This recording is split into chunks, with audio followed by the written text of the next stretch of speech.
Hello बच्चों।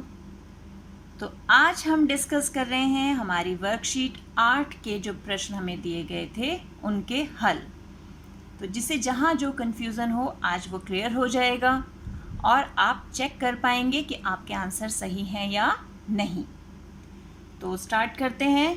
हमारा पहला प्रश्न है, उपरोक्त उदाहरण में दर्शाए गए आलेख में अद्वितीय हल के लिए x तथा y के मान लिखिए।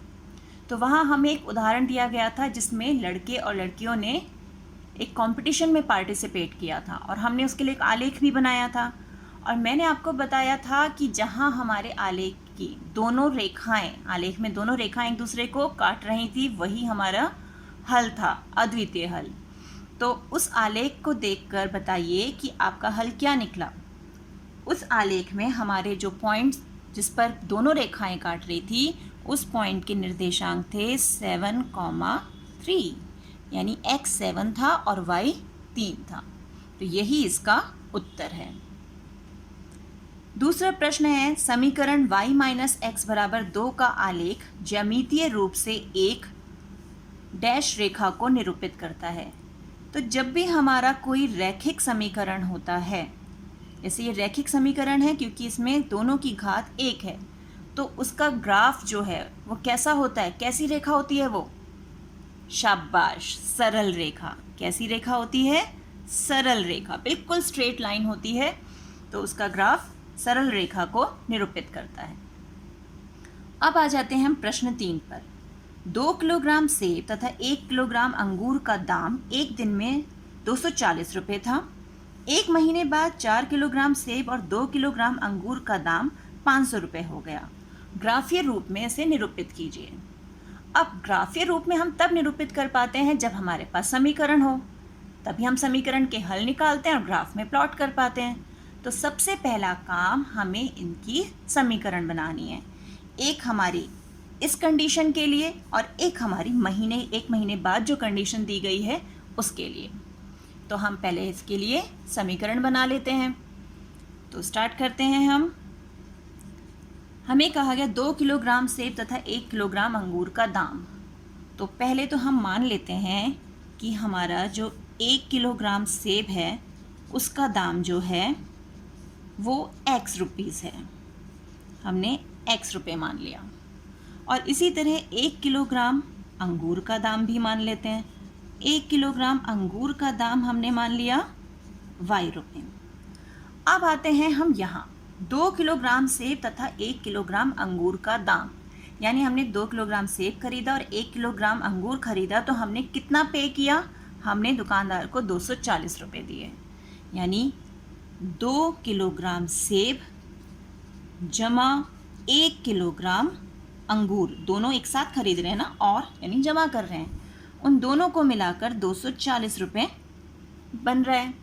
तो 1 किलोग्राम का मूल्य x है, तो 2 किलोग्राम का क्या हो जाएगा?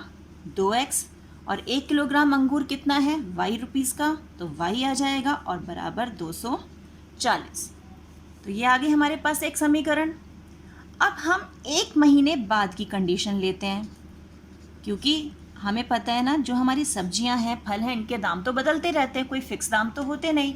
तो एक महीने बाद क्या हुआ कि 4 किलोग्राम सेब और 2 किलोग्राम अंगूर का दाम जो है वो 500 रुपये हो गया। यानी 4 किलोग्राम सेब जमा 2 किलोग्राम अंगूर, ये कितने हो गए हमारे? ये हो गए 500 रुपये के। अब हम उस समय भी मानते हैं कि उस समय x होगा, y होगा, एक महीने बाद भी। तो अगर हम 4 किलोग्राम सेब की बात कर रहे हैं तो समीकरण हो गई 4x और ये हो गया 2y। हम चाहे तो यहाँ पर, क्योंकि हमारा दाम बदल रहा है, हम यहाँ पर x y की जगह m n भी ले सकते हैं, जिससे हम कंफ्यूज ना हो कि एक महीने बाद क्या वही दाम रह गया। नहीं, एक महीने बाद हम ये मान सकते हैं कि 1 किलोग्राम सेब जो है वो हम m रुपीज़ का मान लें और 1 किलोग्राम अंगूर जो है वो हम n रुपीज़ का मान लें, जिससे हमें कन्फ्यूज़न ना हो कि ये x और ये x क्या सेम है। नहीं, एक महीने बाद हमारा दाम बदल गया है, इसलिए हम इसे ऐसे भी लिख सकते हैं 4m जमा 2n बराबर 500, ऐसे भी लिख सकते हैं। और अगर कन्फ्यूज़न नहीं है तो 4x जमा 2y बराबर 500 ये भी लिख सकते हैं। अब हमारे पास दो समीकरण आ गई, एक समीकरण ये आ गई है और एक समीकरण ये आ गई है। इसे और सरल रूप में बदल लें, पूरी समीकरण 2 से अगर काटें तो यहाँ आ जाएगा 2m जमा n बराबर 250। तो अब हमें क्या करना है, एक ग्राफ इस समीकरण के लिए बनाना है और एक ग्राफ इस समीकरण के लिए बनाना है। ठीक है, तो यहाँ पर हम y बराबर 240 और ये 2x यहाँ माइनस का बनकर आ गया। यहाँ हम क्या कर सकते हैं, अगर हम इसे y और x में ही रखना चाहते हैं तो यहाँ जो ये समीकरण है ये बदल के क्या हो जाएगी, 2x जमा y बराबर 250। तो y हो जाएगा 250 माइनस 2x। तो एक समीकरण हम यहाँ मान सकते हैं कि 250 माइनस 2x हो जाएगी। तो इन दो समीकरणों के लिए हमें ग्राफ बनाने हैं।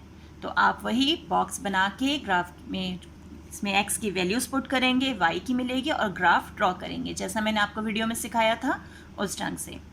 यहाँ एक मज़ेदार काम करना, पहले तो इनके ग्राफ अलग अलग ड्रॉ करना और फिर दोनों ग्राफ एक ही ग्राफ में प्लॉट करना और फिर मुझे बताना कि दोनों लाइंस आपकी किस टाइप की आई थी। जब आपने उन्हें एक ही ग्राफ में प्लॉट किया तो आपकी दोनों रेखाएं कहाँ काट रही थी, ये मुझे ज़रूर बताना। ठीक है, तो मिलते हैं एक और वीडियो में, तब तक keep practising and enjoy maths.